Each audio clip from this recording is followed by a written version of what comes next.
What's going on, everybody? This is Jordan with Conquer Trading and Investing, getting ready here for our session. Josh, hey, appreciate that. I like the music too. You know, I have to use this royalty-free music. I wanted to provide some type of music for that period while we're waiting to get started in the morning. And then, you know, out of all what selection you do have, well, it took a lot of searching to find something that I felt was appropriate for us. So, anyone looking here at the by the way, good morning. Good morning, everybody. Yeah, I have actually Tom. This chair needs to be replaced. I think there's one that's supposed to be coming on Monday. Here in Mexico, shipping takes a while. I was waiting for quite a while on a chair before my wife was like, "Hey, that doesn't even have a ship date." It's the unfurl. That's right. Yeah, happy Deliverance Day. Happy Deliverance Day. Independence Day. Utah in the house. All right, everyone. Let's take a look at the markets. Mike Allison, coaching. What's going on? Good seeing you here. Jackie, everyone, this morning. I'm looking forward to this session. Anyone who watched yesterday's, it was a short video, right? What was it? 3.5 minutes. It was a look at the markets. The only thing to be focused on. And I mean, anyone who watched that video, they know exactly what's going on right now. Enough said. And it was a good, you know what? My only regret this week, personally, my regret this week was I didn't trade the S&P 500. It was actually the only thing that I was focused in on, even though it was in such a detached way. I wasn't trading it, but it was the only thing that I was focused in on. I went into the week looking to, obviously, Monday and Tuesday make good work of. Nothing developed. I didn't get into any good trades. And I wish I had been focused here on the S&P actively. It's been a beautiful week. What happens next? Tesla's are skyrocketing. We'll wait until the market opens. I'll take a look at Tesla, and then we'll be able to. I like when this thing rockets upwards. Look at that. Look at that. We'll come back to that for sure. But we have everything participating this morning. U.S. jobless numbers came in obviously better than expected. Look at here's a. I like looking at charts personally. I just like looking at the chart, and you can see here, right? This is the monthly change. So we're still adding jobs. Now people are questioning what happens next in the fact that, well, are we seeing further lockdowns, further uncertainty, or more businesses actually laying off people? And then this is a weird graph. It's showing the unemployment. Yeah, I wonder if Asian Americans were in here, what the unemployment rate for Asian Americans is. Do you think that's closer to 7 or 6% maybe? I know it says here that it says US labor force in general, I don't know, in general is 11%. It singles out a couple of different ethnicities for whatever reason, which are up at 14 and 15%. But if they included Asian Americans, I wonder where they would be. I think that they would be closer to 7%, or better. Either which way, dollar. What's the dollar doing over here? Furman. I was surprised the dollar initially was selling off on that initial print, and I thought that, well, those numbers seem to be really, really indicative of maybe the big four happening. The big four would be the U.S. is by far the best looking bunch, right? So you get S&P going up because you get foreign investment into U.S. markets. That also helps the dollar get bid. And then you have risk assets, such at this point of the expanding money supply, Bitcoin and gold bid. And gold and silver coming off nicely on this numbers. So again, any pullbacks on gold or silver, for the foreseeable future are opportunities to build in positions, right? We'll take a look at that later. We're not going to get into that right now. How do you get stops when stock rockets and there's no? So Chris, if you're talking about Tesla, when you're looking at something like Bitcoin is by early next year is going to have taken out the all-time highs. There'll be no resistance above it any longer, right? There's no resistance here above Tesla as it's hitting new all-time highs over here. So what do? Well, first of all, you're not looking to short any market that's in an uptrend like that with making new highs. You don't short it. You don't short something making new highs. So you're waiting for actually new support levels to be to develop, which they will, because you'll see plenty of pullbacks throughout the entire move. You see plenty of pullbacks in price to varying degrees, and all of those establish new support and also some resistance areas to the top, where if it starts rolling over, then you really have your resistance levels that are now in place. But you shouldn't be focused in on that. Well, I don't know how we got sidetracked over there. I do want to come back to the dollar over here. And interestingly enough, if the dollar holds this area of support over here at 97 today, it does seem now to be looking like the dollar is firming up. And you're seeing, again, U.S. Markets holding on to their gains during that.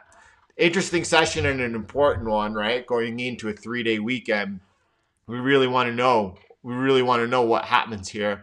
And it looks clearly to anyone that right here, as the S&P are in this resistance at 31.56, you could see going back last week. This is where we topped out 3 times. And we're testing that area right now. I mean, it looks like risk is on, and it looks like this is something not that's only going to continue through the weekend. This I think we have to start questioning if we break this area right now. How soon do we test 3,200?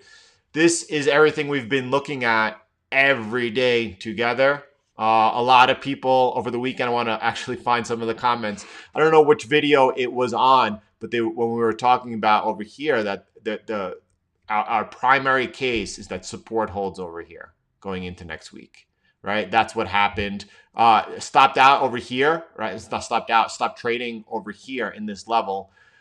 Should have been pushing that further. I know someone in here yesterday was talking about the fact that they never exited and they were holding this position, and that gave them. I hope they're still holding, and if they are still holding, I don't see any reasons to sell yet. What would a reason to sell be? A reason to be thinking that we're having problems holding the upside would be both a break of this trend line over here coming in somewhere around 31.28 right now, and the support directly below it at 31.23. So 31, right above that support, they coincide with each other. As long as you're above there, this bullish momentum, let's see how far it goes.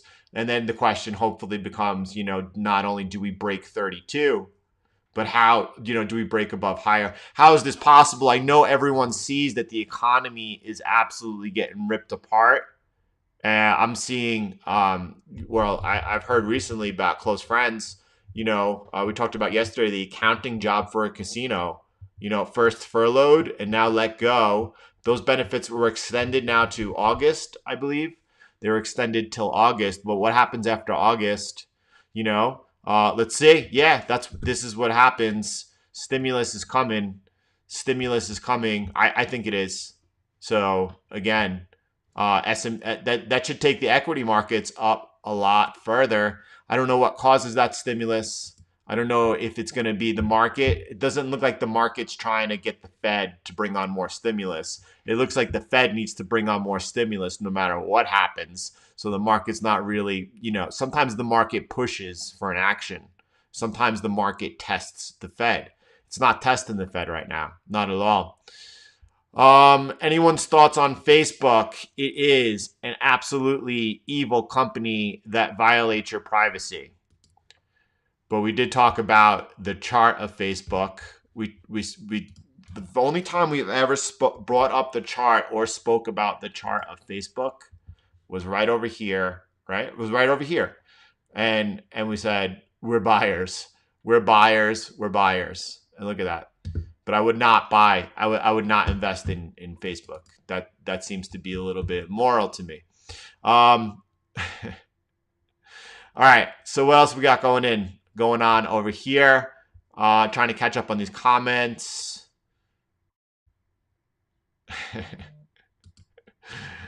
This is gone. The chart's gone. Bitcoin, then gold, silver, buy, stimulus on the way. Yeah, and that for Friday going into this 3-day weekend, that's a really good topic to talk about right now, Mr. MJT. And I'm gonna actually upload. I don't know when, whether later this afternoon or tomorrow or when, but a video on Bitcoin as well. And it is really important to talk about. Actually that if Bitcoin is correlated to the S&P 500, which we've talked about that a lot on this channel, the correlation between Bitcoin and between the S&P 500, and pointed out there are points when Bitcoin's on its bull or bear run that they're just not connected. But we saw during the crisis, that's for sure that they were connected. That's for sure they were connected, as was everything, right? And that's the concern right now in Bitcoin, right? Do you have, when I say concern, is like, are we going to have another risk crisis? Are we going to have another crisis? And, I think that personally the Fed has done enough. Basically, and the video is so well done, I think you'll enjoy it. But basically what it gets at is that, okay, right now, what's happening over here with the S&P 500? What's happening with the NASDAQ? Well, we're seeing the U.S. economy in tatters. Everyone's calling for a crash. We have all this money on the sidelines, trillions of dollars on the sidelines. And what's going to happen is it's going to need to be put back to work as the markets keep rising over here. The U.S., it does look, what's going to recover first? Where are you going to see growth come from first? The Eurozone, right? Or the United States? From Japan, the United States. Where in the world could you trust China right now? Where are you gonna where's investment going to go? And it looks like it'll be the United States.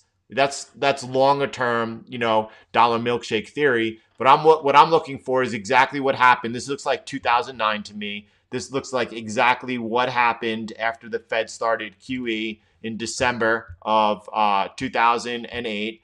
And since then, and from then, we saw an enormous bull market in the gold market. I don't have a chart pulled up right now. There we go. I guess on 12 hour we could find it. I prefer 3-day. Yeah. 2008 December right here. December 2008, Fed starts QE right where my mouse is. Gold is trading at $784. Coming off the crisis where gold traded down 30%, Fed starts QE and gold goes on a rip over the next 3 years, topping out at $1,900, right? That's what you're looking at right now. Same thing is happening. Crisis, crisis. Fed starts QE right away. Fed doesn't start QE months later, a couple of months later, as it did in 2008 when the crisis was in October. QE started 2 months later in December. Instead, the Fed starts. Warren Buffett was still waiting, as was everyone. No one thought the Fed was coming in that hard that quick, right? But they did. And when they did, all of a sudden you are seeing gold since bull market. Now, last time that went from $780 to $1,900. This time it's starting, this time it's starting at $1,500. So where's that going? It looks like $4,500, $5,000 looks, like some decent targets. Same thing with Bitcoin. Bitcoin was, destined to break 10,400 and go on its bull run, regardless of what was happening over here in traditional finance. But what is happening in traditional finance is the Fed just unleashed an enormous amount of easing at the exact time that Bitcoin is about to go, on its halving and start its bull market cycle. So it's like super juice right now for Bitcoin going forward. We're going to see some dizzying numbers to the upside. Silver also. We're very clear what's happening over here. Silver will now continue over here to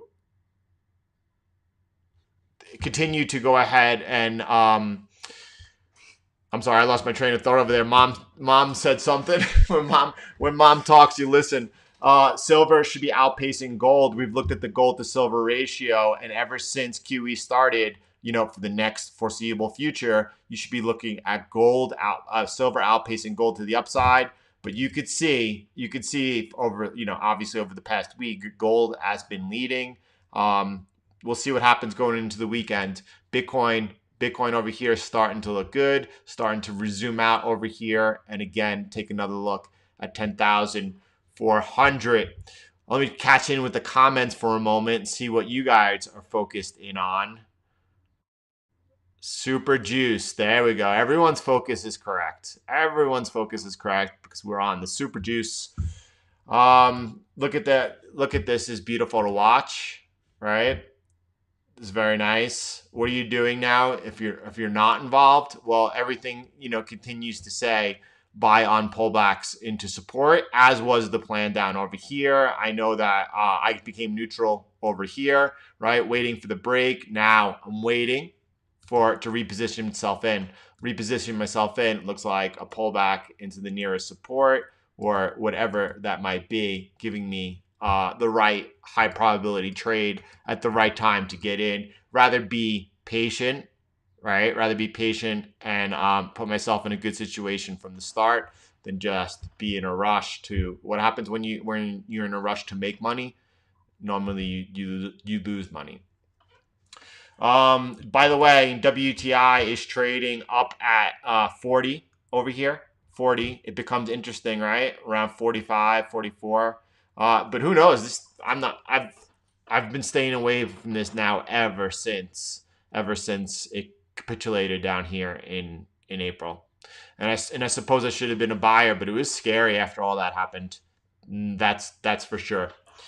Retrospect, right? Retrospect, we should have been a buyer down there, buying and holding. But as we come into this support over here at 45, if you think that we're going to have a second wave, and I do, I think we're going to have a second wave. Now, I haven't seen any increases in cases yet, and I don't expect to the fall in Spain, in Italy, in New York City, right? If we were to see one of those things occur, where there was a really bad COVID outbreak, and once that community recovers, it's never came back in full force. If that were to happen, then at that point, maybe you should think about shorting oil, and as well as getting back into risk off currencies, but not until then.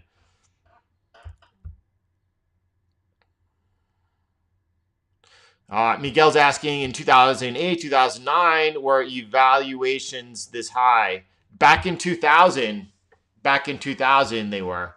Not in 2008 and 2009.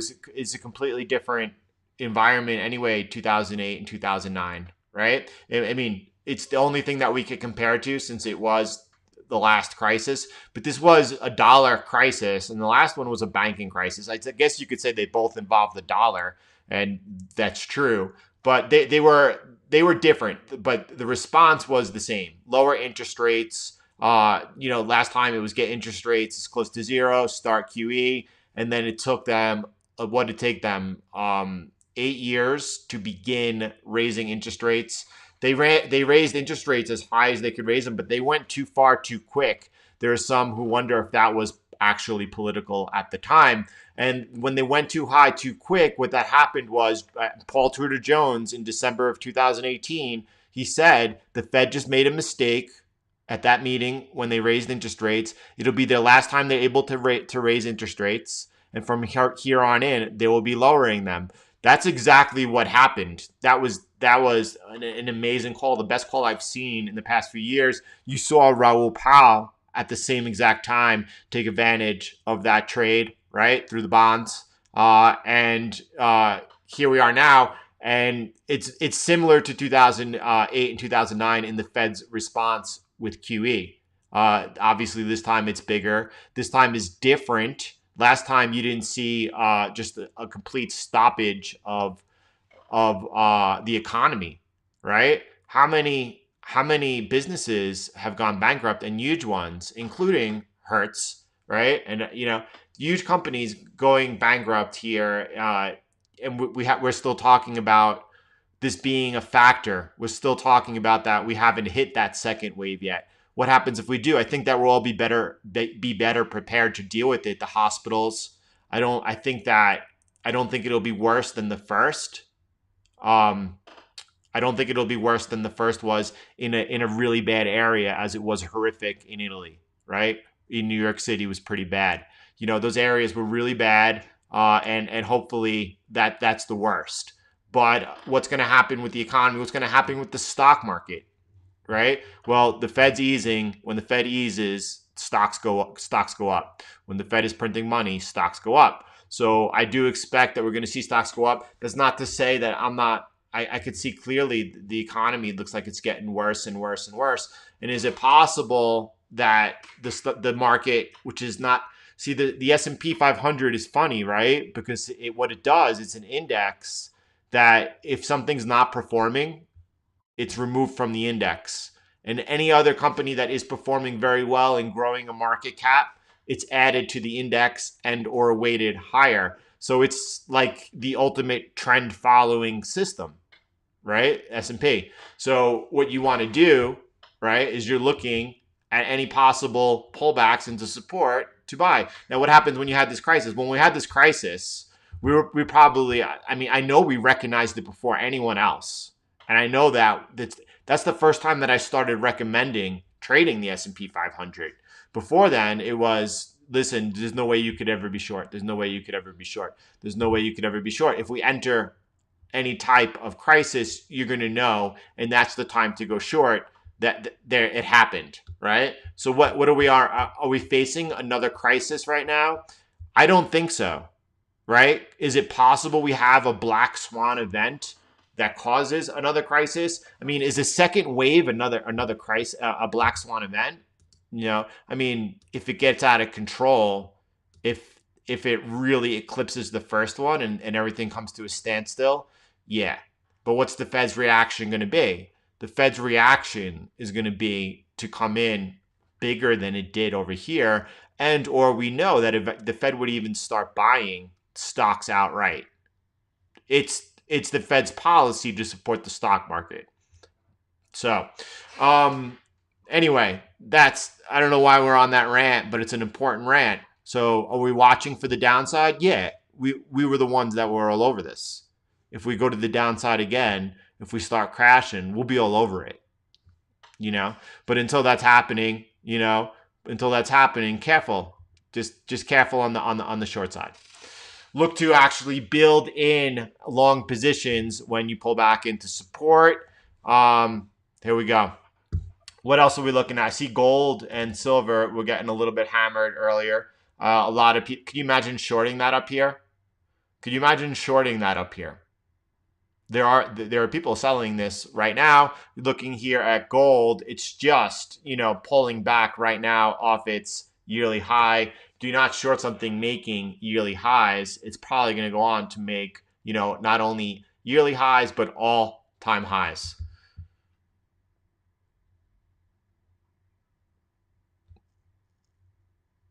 Yeah, gold's looking good. Everything is looking good. I'm looking for. I would be so happy going into this weekend if we had gold rising by the end of the day. If Bitcoin is green, S&P stays firm like this, and the dollar turns green. That's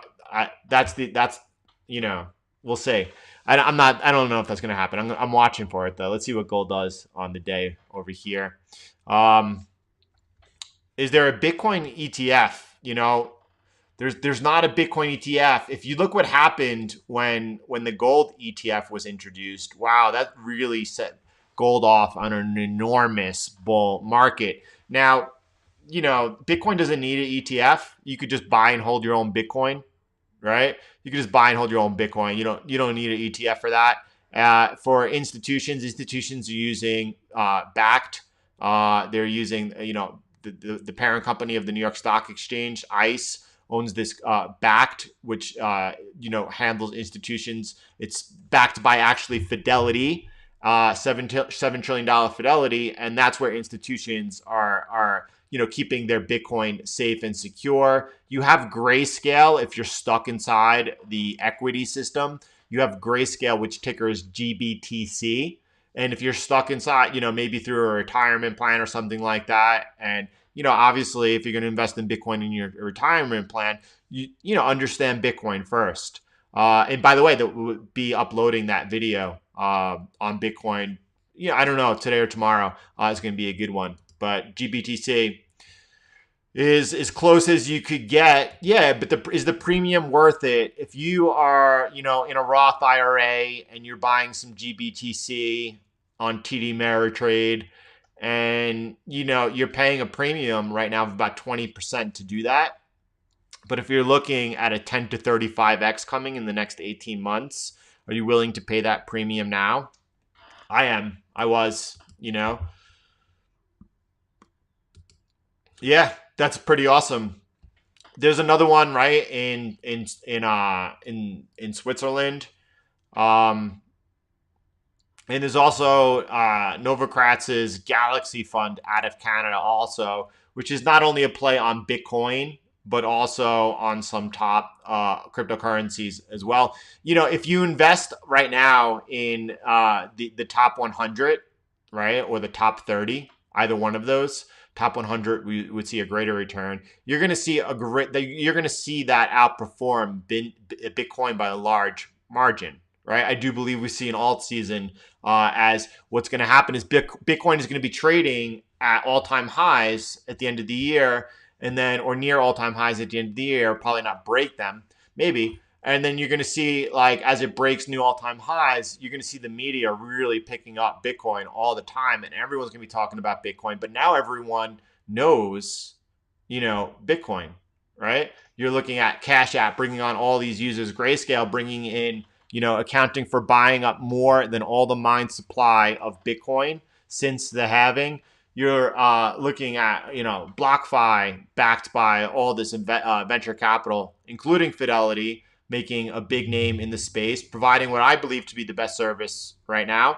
And markets look firm here. I guess what I'm looking at over here is I'm looking for the S&P trading up, 4,000, 4,100, right? Assess up there. That's what I think is in store. A lot of people looking, right, to test the March lows and or break them still. Okay, if that happens, then we'll be there, and we'll definitely be on that right side of that trade. But I get the economy looks pretty washed up, right? A lot of people might not buy these job numbers today. They might not think that's correct, and they might be right. They might be right, and those jobs, a lot of jobs are not coming back probably. A lot of jobs are probably not coming back, but probably more jobs are coming back from where we are today, right? And we'll see how many jobs need to come back. We're going to be looking at, right, basic income. The only way to support these people is to continue to somehow have some type of basic income in store for them. And what that means is, let's just play game theory, non-political. If Trump loses under Biden's administration, it would be fairly quickly, right? You could see basic income introduced. They already had it in the last stimulus plan. They had plans. They already had the law written for people having digital wallets, right? Everyone has a digital wallet, and the government's just sending money right there. So it's going to happen. And yeah, you know what the economy looks like and what things look like in the U.S. going forward. I don't know, but things are different. Things are different, and but here we are. The markets are going up, right? Markets and economy are separated at this point.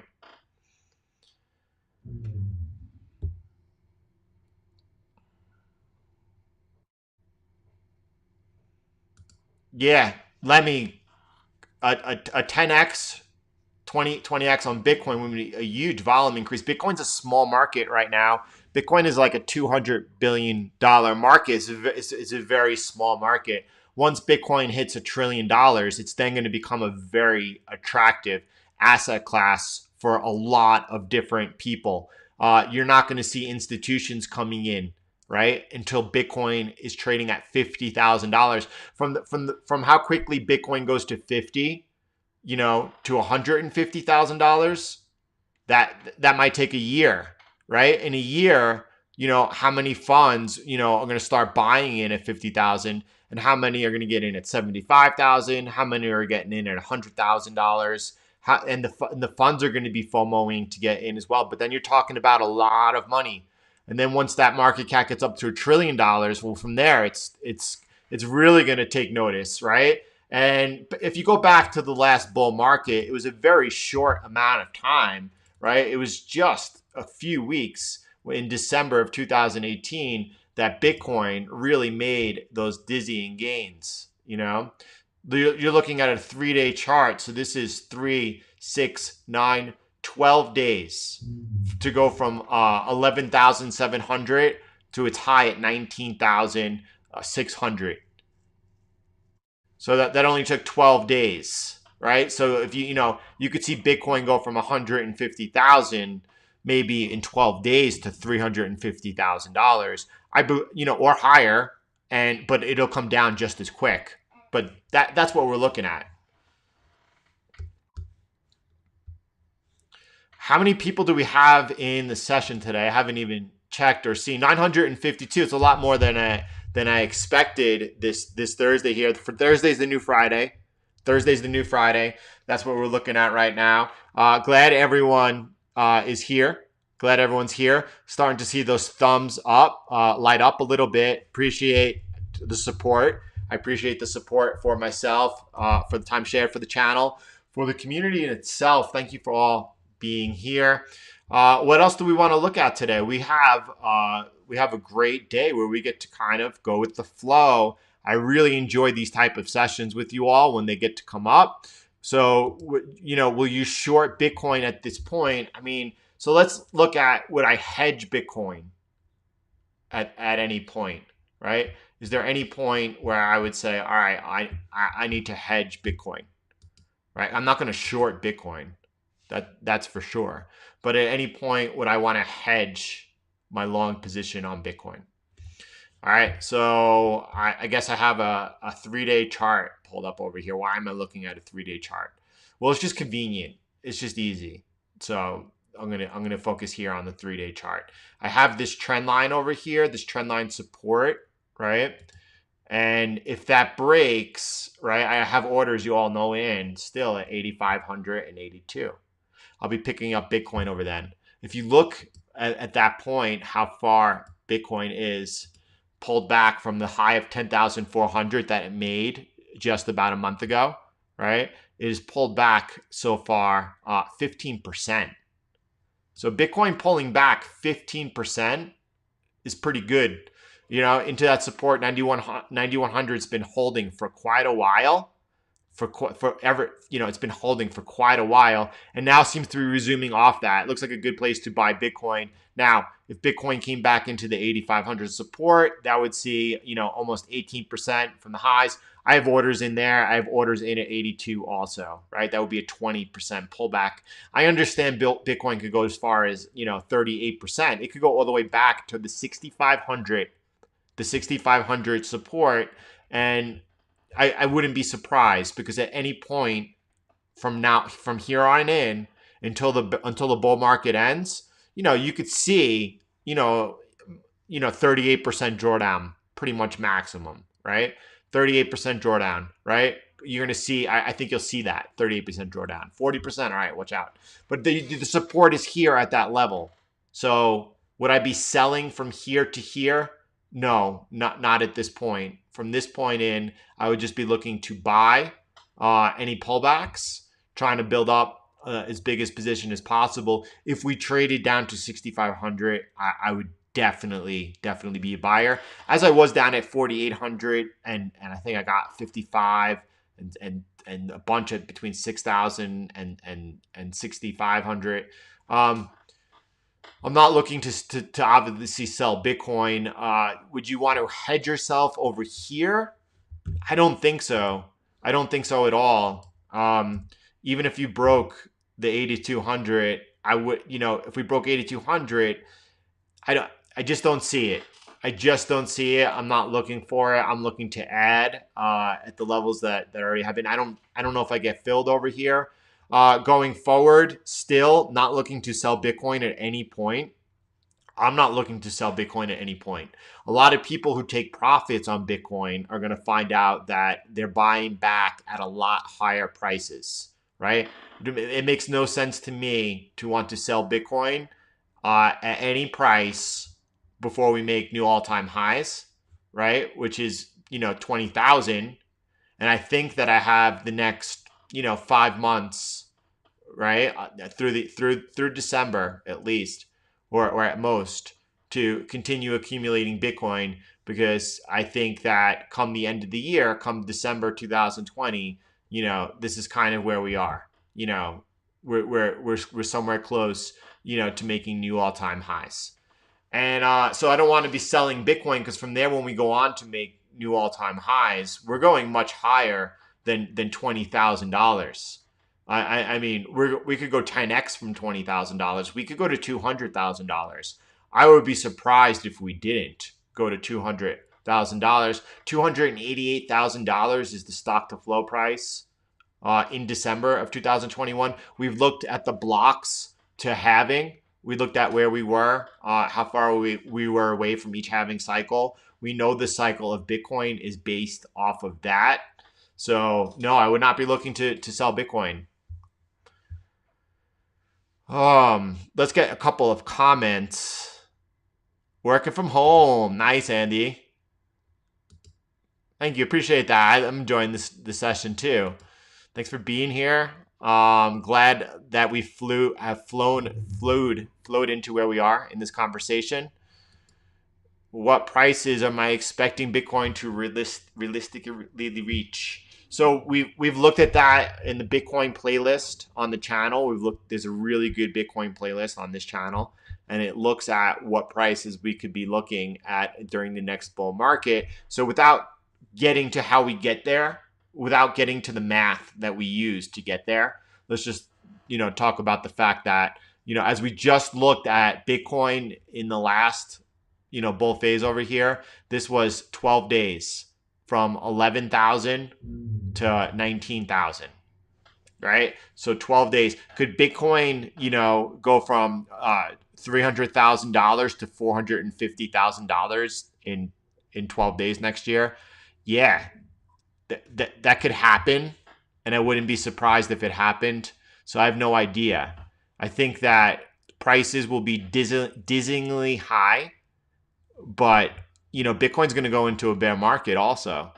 Bitcoin's going to go into a bear market, and what could you use as a hedge? You could sell Bitcoin on a leveraged platform such as FX Choice, or depending on where you are in the world, you have a lot of different platforms to sell Bitcoin, such as BitMEX, such as Binance, such as Bybit.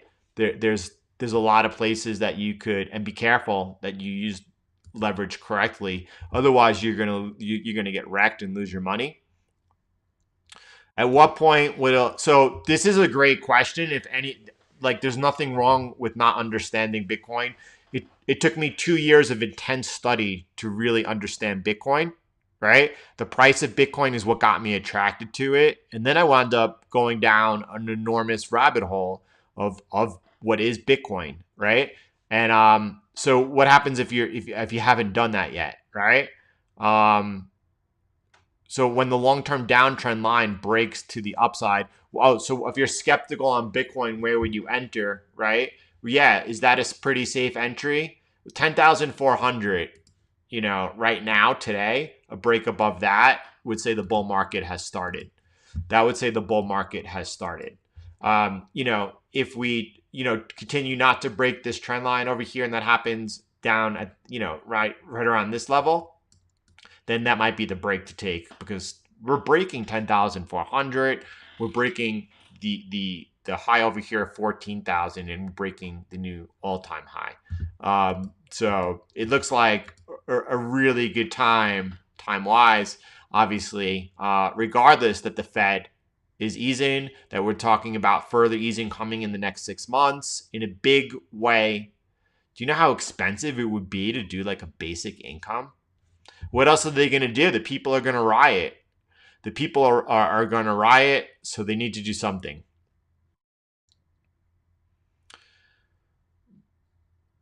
Yeah, Reza, I don't know what that is. I would like to see it. I don't know what it is. Yeah, so that, it's low. It's low. It's just gonna. You could start building a position today, and Bitcoin is extremely low.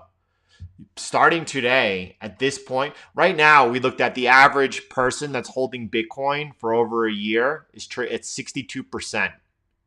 So 62% of people who own Bitcoin have been holding that for more than a year. Do you think if those people didn't sell during the crash back in March when we traded all the way down to 4,000? If those people didn't sell, do you think they're going to sell at any other point? No way. There's no way they're going to sell, right? So that you have 62% of the supply already locked up for that reason. Forget about the portion of this. And then you have right now all this, everyone fighting for the rest of the supply. Grayscale, GBTC alone, right? We talked about there being an ETF in Canada and other places. GBTC alone is accounting for 150% of all of the mined Bitcoin since the halving. It's just supply and demand. China's is not, so they're not launching a yuan Bitcoin. China's looking to launch the digital yuan, and what the digital yuan is simply the fiat yuan in digital format. That's all it is. It's just so they could track it easier, they can move it easier. It'll be adopted worldwide easier because there will be people around the world who will be buying it speculatively. What they're trying to get it used for trade. They would love for it to be sold in oil. These things are not happening today or nor tomorrow, but it's not a yuan Bitcoin. Bitcoin is Bitcoin. That's just the yuan. That's just the fiat digital centralized currency.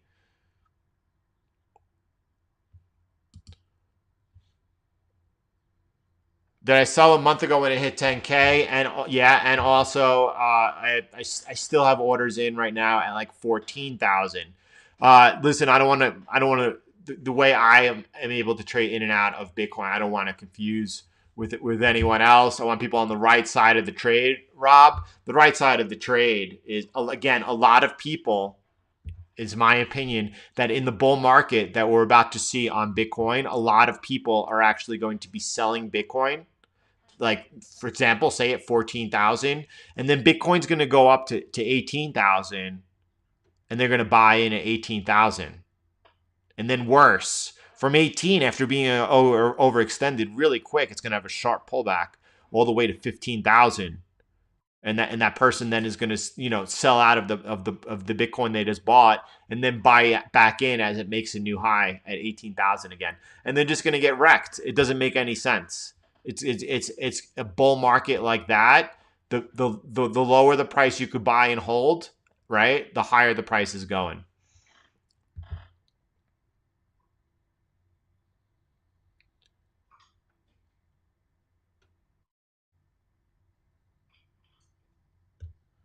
Yeah. So I mean, there there's no question about it that I would invest in Bitcoin over the stock market any day. No one would take that bet. Morgan Creek, right, wanted to bet $1 million for charity. The Warren Buffett bet that if the S&P outperformed Bitcoin over, I don't know how, whether it was a 12 or if anyone thinks that the S&P is going to outperform Bitcoin over the next 12 to 18 months, over the next 3, 6, 12, 15, and 18 months, then you're deluding yourself. There's no way. And the video that we look at in Bitcoin also talks about the fact that how basically a Bitcoin position is a S&P levered by what was it, 466 times, right? That's what you're trading, right? So, right now, the way that the S&P is trading, Bitcoin should be trading at $18,000, right? According to Plan B's stock to flow research on this. Listen, he's a quant. I trust his research. If he tells me that right now a Bitcoin position, right, looks to be like a 466 times S&P position, right? It makes sense. So if you think the S&P is going to 4,100, where do you think Bitcoin's going? I know where it's going. It's the trade to be in. Do you want to be involved in the NASDAQ right now, right? Is that the trade and that you want to continue to build into? Again, a lot of people are going to continue to be chasing this upwards over here. Of course, this is not the price action you buy up here. You're buying off supports. That's what you continue to look for. Yeah, this looks good. What else could you say? You see over here, Dow still lagging the S&P and NASDAQ, and both Dow and the S&P are obviously still making lower highs. We've not yet even challenged the June high over here on either the Dow or on the S&P, and so still a lot needs to be done. Still a lot of work needs to be done. Where are we now? I think we continue to be in this range that we've talked about, this range of consolidation. So let's see what happens. We could have a further rise over here. We could even test or break this June high over here. But shortly then after, I think that we will come back down. I think we're going to look, to build out a range of consolidation, find out what the next move is. That next move might not come. The next big move might not come on the indices until the fall. So I know a lot of people are expecting a crash right now. I don't see that happening at all. And I mean, everyone knows, everyone that's following the channel, right, is watching how we've been approaching this and have to feel pretty comfortable knowing and understanding exactly what's going on. Here in Italy, we're talking about a digital currency. That would be interesting if Italy actually leaves the euro for its own digital Libra. That would be interesting, right? Right. Ever since the COVID crisis, a lot of trust in China around the world has been betrayed. That is true. Yes, it is. We've been talking about this for a long time. Back in 2018, we were watching as the IMF started making plans for their central bank digital currency. They continue to do so. They release a press release every once in a while, and they are already talking about test cases in Ecuador and in Sweden for using the IMF's central bank digital currency. In my opinion, the Federal Reserve of the US is gonna blow up. I think the Federal Reserve of the US is gonna blow up. When this dollar debt-based system comes to an end, it's the Fed that blows up. When the Fed blows up, the IMF comes to the rescue, introducing their central bank digital currencies. It is backed by gold. It's backed by a basket of currencies, including the dollar, euro, the pound, the yen, and even the Japanese yuan. The Fed can't create Bitcoin. The Fed is creating, their digital dollar is something that they should already have. There's no question they should have the digital dollar. Again, the Fed talks about plans. We're not going forward with it. Oh, now we're looking into it. But they talk about a digital dollar. Of course, they've done the research. They probably have it ready if need be. But Bitcoin is a decentralized blockchain. Decentralized mean that there's no central control over it. Nobody controls Bitcoin. And with the Fed coin, you would have the Federal Reserve. It would be a centralized system. They're controlling it, meaning in order to use it, you have to have their approval. Every transaction sent has their approval, right? So it's a centralized system of control. They don't compete with each other.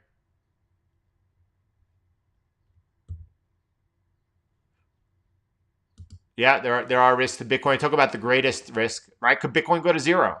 It's software. Could it go to zero? We talk about that in Bitcoin video as well. I hope it's helpful. Tom is saying we're seeing some risk on currencies resuming after testing support. Let's take a look at that. Let's start here with the pound US dollar. When you talk about risk currencies, we're attracted over here to the pound US dollar. And yeah, I mean, so looking strong here, right? But off the support, getting over this resistance. At the same time, it looks like if you step back a little bit, it looks like that actually we're still just in a consolidation area, and you're going into a week. Here you go. Here you can see it. You can see that you're seeing this pattern. All right, you're seeing that, and you're seeing that. So do we float into here? Next week?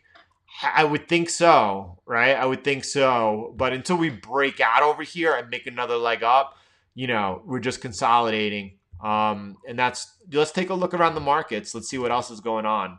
Euro US dollar is consolidating, right? So I just looked at two pairs and I get a feel for what's going on.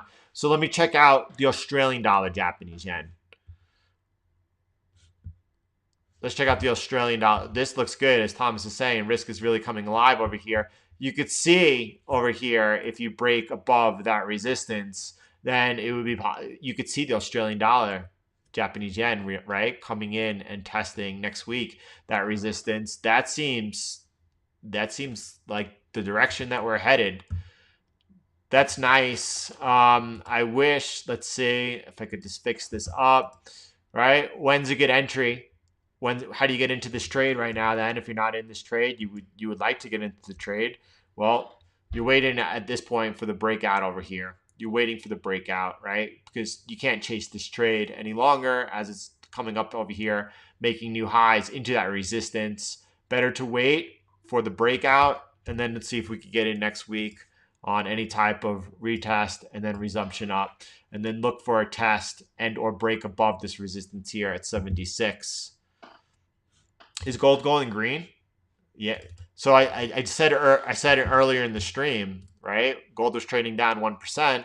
It's now trading down 0.6%, which is still pretty significant. But I was saying I would love to see gold go green. I would love to see Bitcoin green. The S&P continues to go up, and the dollar's coming off though. I would love to see the dollar go green also. But yeah, market's looking pretty steady. Just think about everything that the markets are kind of shaking off lately, right? I mean, I feel like I could talk about this since as everyone was really like frightened as can be going into the weekend last week, and I was looking to lean in and buy the support. I feel like kind of build off that and just say that after it's a good week. It was a good week over here. The markets are shaking off what I believe to be the peak of bad news going on right now when you talk about COVID inside the United States. Again, if I see a rise in COVID in an area such as Italy, such as New York, such as Spain, that would get me frightened. At that point, I would be looking to get into risk off assets such as the Swiss franc and Japanese yen. I would be looking for some further pressure on the markets. We're not seeing that right now. We're not seeing that all. I think we're going to see further stimulus, actually. I don't think the market is going to push the action for the stimulus. I think the stimulus is going to come probably either directly from the Treasury, as those in power do their best to get reelected, and maybe we see some type of further help for those who have been are unemployed. We'll see. We're going to see when those jobs start rising, what happens, how the markets react to that. Once we start seeing the jobs stop rising, right? We're seeing right now over here an increase over here. When this starts coming back down, then we'll see how the market takes that. But this should continue up, especially if we see. Well, I don't know. I haven't been tracking. It seems like we're peaking out in a lot of places in the U.S. I don't know how much longer that continues. Hopefully, as they beat it in New York. Hopefully, as they beat it in Italy. Hopefully, as they beat it in Spain. Hopefully, as they beat it in Wuhan. Everywhere else in the U.S. is going to beat this first wave right now. Hopefully, everyone is going to beat that, and then we're going to see this number continuing to improve. But in order to get the jobs back, that means stadiums have to be open. Right? And when is that going to be? When is it going to be safe to go to any type of sporting event or concert? I can't imagine when it'll be safe. So, markets are disconnected from the economy, and I don't think it's going to be the markets that catch up to the economy at this point. This could go on. The last time the Fed went in with QE, it was actually 12 years until things fell apart. The Fed started QE again. How long will it go this time? Could it go another 6 years from here before we have another type of systematic crisis? Maybe. We have a lot of these zombies companies. I can't imagine them under this environment not continuing to be zombie companies. What happens if we have any type of credit event, right, in the credit markets? What about all these defaults that we're seeing from these retailers, from Lehman Marcus to J.C. Penney, to all these people that went out of business, and all of you have the Cheesecake Factory not paying rent on their restaurants because no one's eating there. All of these mall owners, property owners, they can't service their debt if they're not collecting rent. Are we going to see any type of you look at companies like AT&T, just enormous debt levels? Are we going to see some type of credit risk? I have to believe that if and when we do, that the Fed is going to act and be there to do whatever it takes. It has shown that time and time again. All those things are a possibility, but generally when people are watching them like that, for some reason or another, I don't know. It's a risk you have to be aware of. It's not happening right now. We just need to follow what's happening technically to be safe here. That's why we focus down on this trend line over here, right? Because as long as we're above that, things are looking very, very bullish over here. I don't know how I got to this chart, but here I am, and you could see over here also with the true trend, BTC 33.3 period, just really, really continuing to be bullish over here. There's no reason to be on the sell side. Maybe if we broke down out of this trend line over here, right? You would have this rolling over negative. Then maybe you want to be looking on the short side over here, depending on what's happening. If the technicals are lining up for a short and you see the narrative changing, yeah, then's the time to get short. No question about it. But until that happens, you're looking to buy. You're looking to buy any any retraces, any pullbacks, and there we go. Are we going to be making new highs over here? Are we taking out in the coming weeks? 32, 35. I think we test it. I think we might break it out. I don't think we get too far above it if we do. And I think that we can continue to consolidate here going forward for a while.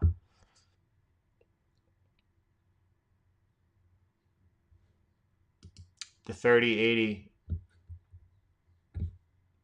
Oh, to the downside? Do I think it'll break the 3080 support?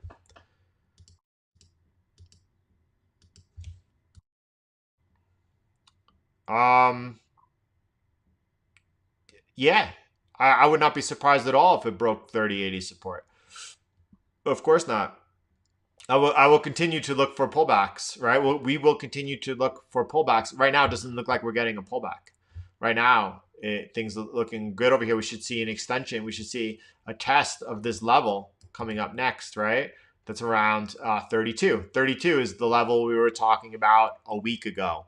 32 is the next area. We'll see what happens over there. It's possible that's a place to look for anyone who's still long. And I know yesterday in here, someone said that they never got neutral, that they were holding their long. There's never been any type of reason for them to exit if they're still holding that. I think that around 32, it might be where you look to take either a bigger portion off, like taking the biggest piece off, and then looking to push this a little bit, or maybe look and push this to break new highs. But I would be taking, I think, a piece off if we come to 32.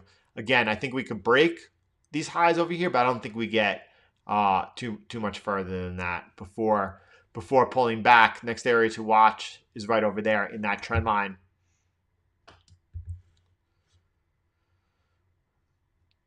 $769 people, 300 likes. That's a pretty good ratio. I just want to say thank you for all of that. See a comment that Bitcoin's being bought. Not yet. All right, let's see Bitcoin rip up $1,000 at a time. And then we'll be like, yeah, Bitcoin's being bought. Bitcoin's being bought up. The international dollar will continue to have massive demand. The dollar is sucking up all the global liquidity injections. On a long-term basis, yes. On a longer-term basis, absolutely. The dollar, is trading at 97. It's pretty strong.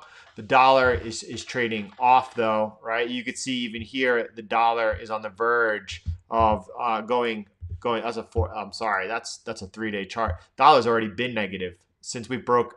Right when we broke out of the channel over here, the dollar's gone negative, and it continues to push in that direction. What do we do? Do we see a softer dollar over here? Do we see a firmer dollar over here? I think we continue to see a ranged bound dollar over here, but it looks to me that we have a stronger probability of testing down to 93 before we do testing, 100 again. So we'll have to see. We'll have to see. I think we're going to be seeing further easing coming from the U.S., and I think that's going to continue to put a little bit of easing on the dollar.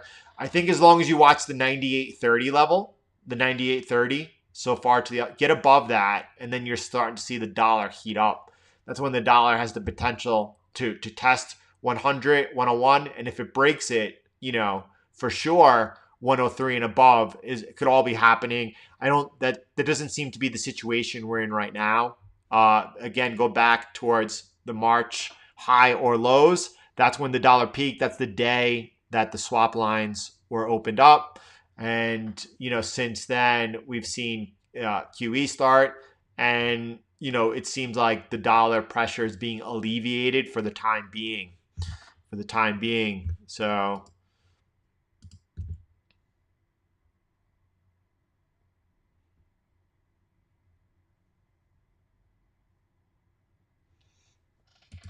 yeah, so that seems to be good. It seems to be going towards that. People are losing trust in the Federal Reserve and the banking system. especially the more that people learn what money is and how money is created and how all money is created with debt attached to it and how that debt is going to foreign bankers. Once they really start understanding what the banking system is and how it's a debt-based system, they tend to lose trust in the dollar, as well as if purchasing power actually is lost in the dollar, that's going to cause further loss of trust, right? But Bitcoin actually is going the other way. People are actually feeling a lot more safe from Bitcoin. Yeah, Bitcoin is safe from quantum computers because there are no quantum computers. And if there were quantum computers, to think that they would use their resources going after private keys of Bitcoin is, they're probably going after some nuclear codes from other countries, putting themselves to better use. But, by the time that there are quantum computers, if there are quantum computers, there will be technology in place on Bitcoin, to prevent from any type of attack. That stuff's been thought about a decade ago.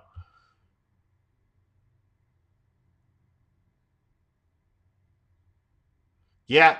So I remember Amazon trading at $3 back in 2003, more or less. It was a long time ago, and you know, I remember thinking it was going to go bankrupt.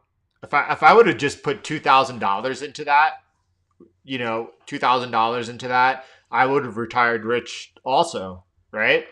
And same thing with Facebook and Google. I bought their IPOs. I sold them up. I don't know, whatever it was. Thought I was a hero. Can you imagine I just held those?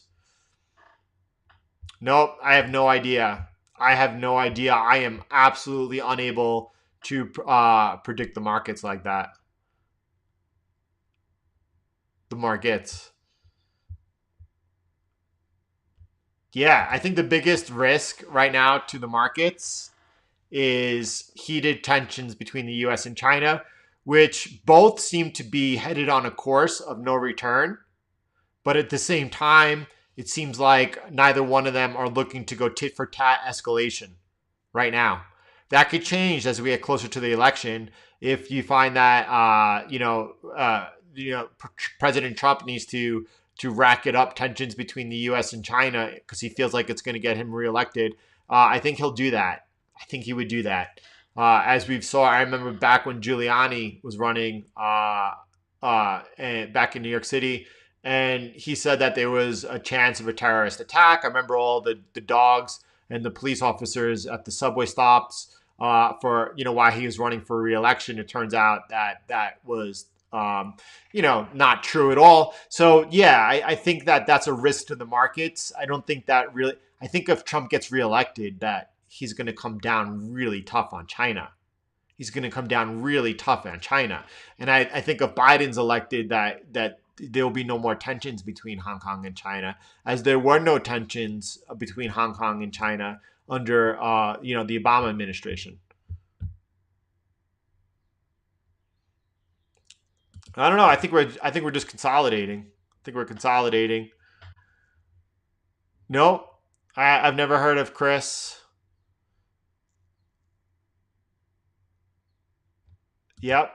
In the long run, Andy, in the long run, could we see the dollar breaking 103, 120? Those things are entirely possible, but that's not happening right now. Yeah. So listen, don't lean on me. If you're in a trade, don't lean on me to manage it at any point in any time. A lot of people try to do that. There's no way I will partake in that. If you're in a trade, then you should know exactly how you're managing. If you don't know how to manage it, then you should be taking the course so that you know how to do that. But even the course is not for me to manage your positions. Is to teach you how to do that on your own. Otherwise, you shouldn't be taking a trade at any point and then asking someone else's opinion on it. What about the Bitcoin trend line to the March 13th low? trend line from here. I don't have a trend line from here. I have this trend line in though. Check it out though. This trend line is the important trend line, right? And a break below that trend line would be mildly worrisome, but I think 81 would hold. But this trend line is we would not have broke below this trend line if there were not the dollar liquidity crisis that we just went through. If we did not go through a dollar crisis that caused a $4.1 trillion expansion of the Fed's balance sheet, direct swap lines to other central banks, and also U.S. stimulus, $2 trillion, Japanese Bank of Japan, $1 trillion stimulus, those things would not have happened. Bitcoin would not have broken below this trend line over here. That would have been a great place to lean in to buy. But we did have a crisis. We broke below. Once we broke back above, the game plan has always been that we consolidate here without breaking below that trend line again. And that seems to be what continues to be happening.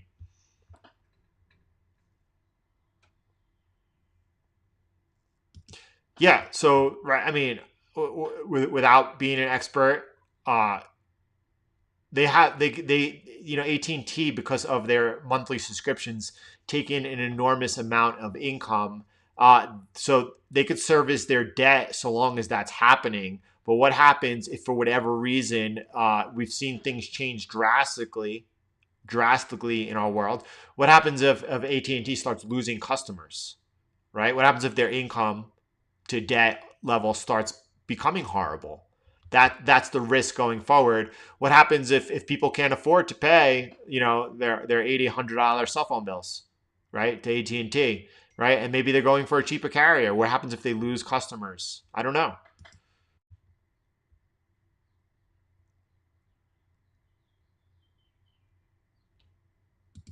Yeah, definitely protect the elderly.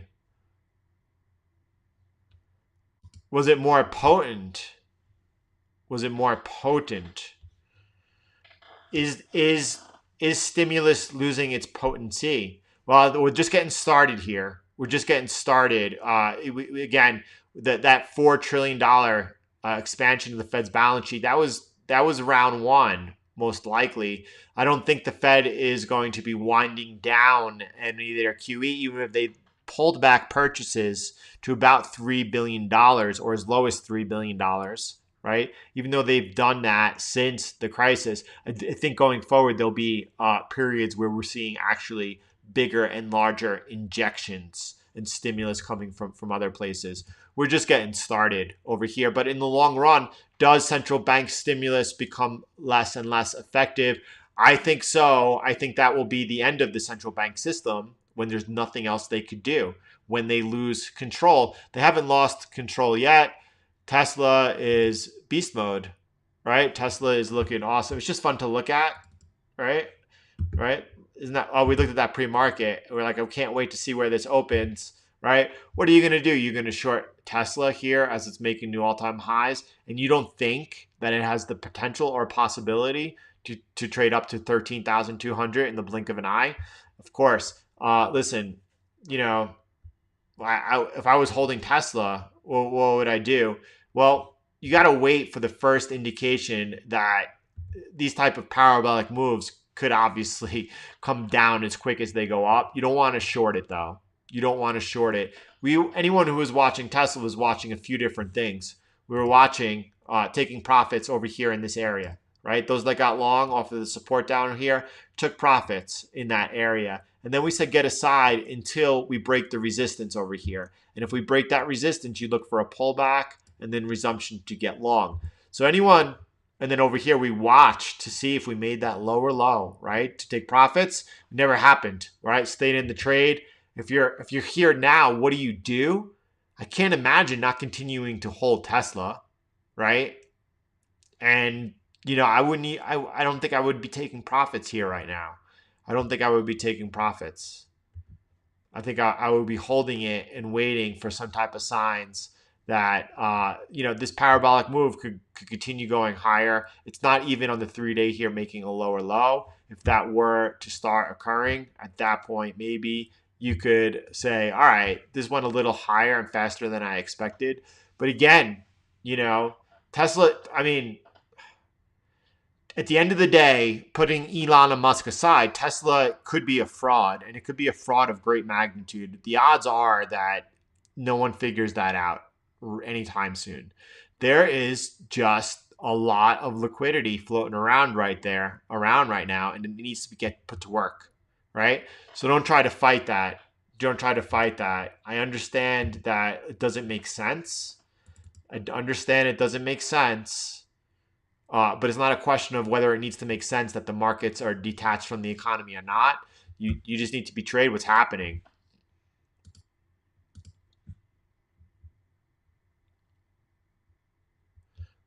That's what it's all about. That's what it's all about.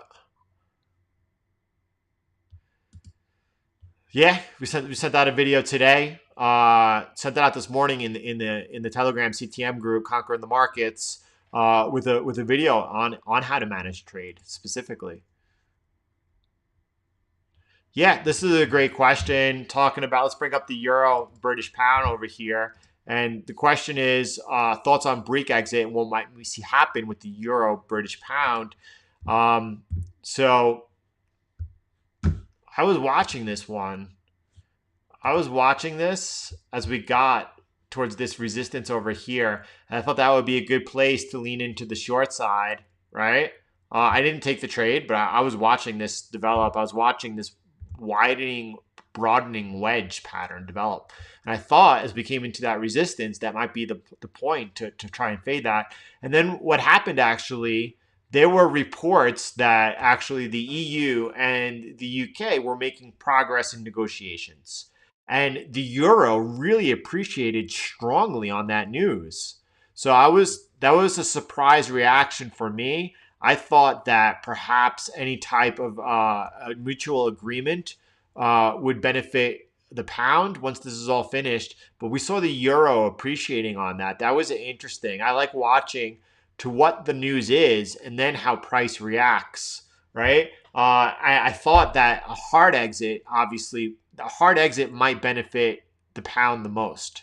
It might have, of course, it could have initial volatility, but in the long run, a hard exit might actually benefit the pound the most because then they get to go ahead and make better trade deals. But I don't know, you know. So it looks to me as if we could see a higher euro against the pound if they have any type of agreement that they leave with a deal that might benefit the euro. Watch out for that. I'm going to be continuing to watch out for that thesis. That if the EU and England come to any type of trade agreement, any type of Greek exit agreement, that might benefit the euro against the pound. And if you see the pound leave on a hard exit, then I think it benefits the pound. So those are my thoughts.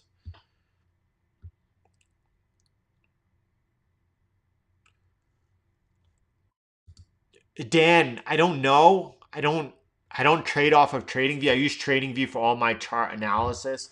And depending on which broker I'm placing the trade with, I then go to that broker's website. But so it depends if you're on TradingView, if you're executing a Bitcoin US dollar trade, it depends what broker is connected to your TradingView.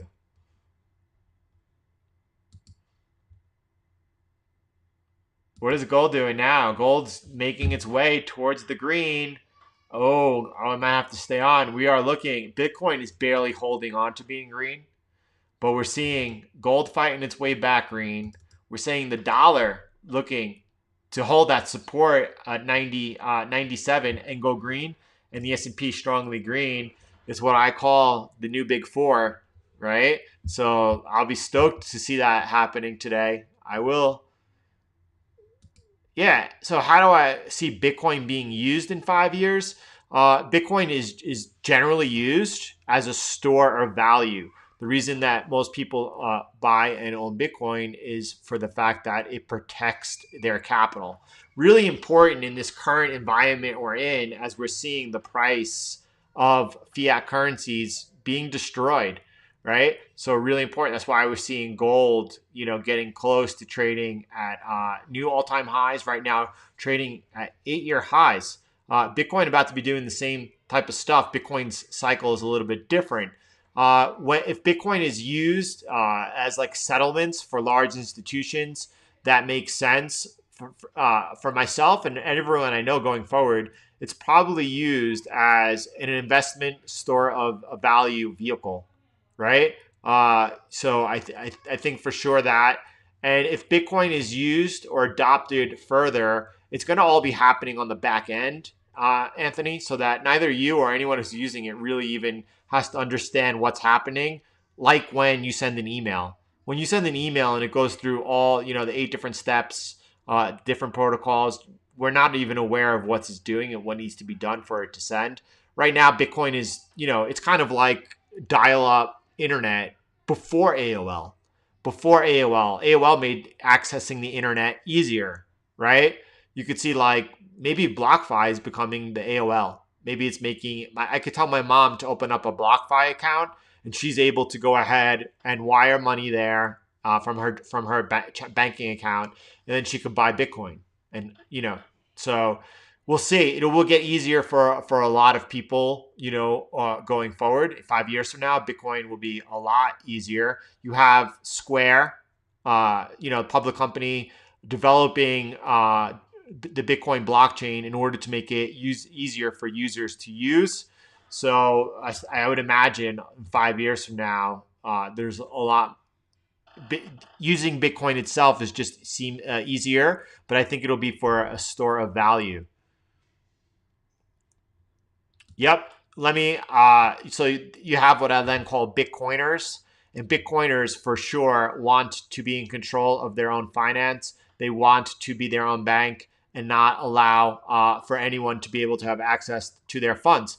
Now, it doesn't have to be that way. My mom could own Bitcoin, or my wife could own Bitcoin, through Coinbase. But Coinbase, obviously, that's become a no, right? A couple of years ago, Coinbase was the best thing in town, easiest way to buy Bitcoin, right? Now BlockFi seems to be a better option, and there are other options as well, including like Binance. A lot of people use that as an exchange. Kraken is definitely recommended, but not recommended for the user experience and how long it takes to get KYC approval and how long it takes to be able to send funds in. It's complicated. BlockFi again is seamless.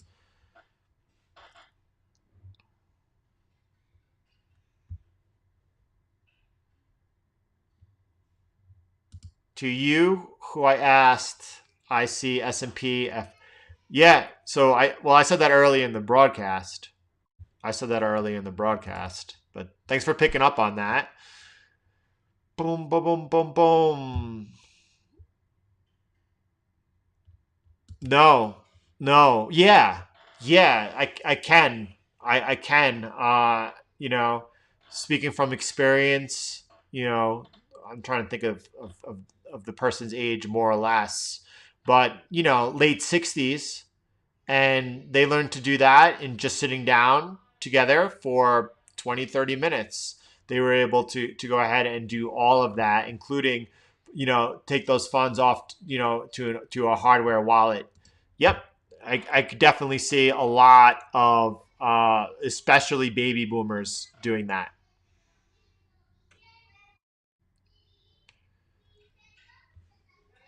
I hear all the kids. The kids are happy, eating, laughing. So this is the new Friday. Thursday's the new Friday.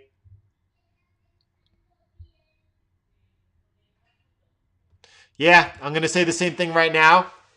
Thanks a lot. Thanks, Patel. Have a beautiful weekend yourself, and everyone. Have a wonderful weekend. It's July 4th weekend in the U.S. I'm all about independence. I'm all about freedom and liberty. And I'm all about doing whatever we have to do to fight for those things and protect our future children and the generations to come. That's the fight. That's one of the good fights. Everyone, have a great weekend. Thanks for hitting that thumbs up, by the way. Thanks for showing your appreciation. Thanks for being here. Thanks for spending the time. Thanks for the good vibes. I was listening to this morning a motivational talk from Impact Theory, Tom on Impact Theory. Listen, you always have to be working on yourself. You always have to be working on yourself. You always have to be pushing on yourself. That growth mindset is essential. If anyone right now is looking for something to do, just search impact theory, pull up a video of something that interests you or the motivational one. I think you'll appreciate it. Have a beautiful day. Have a beautiful weekend. There's no live stream tomorrow. I'll see you all live again on Monday. We'll go live at 9 o'clock a.m. Eastern time. And until then, my friends, I'll talk to you later.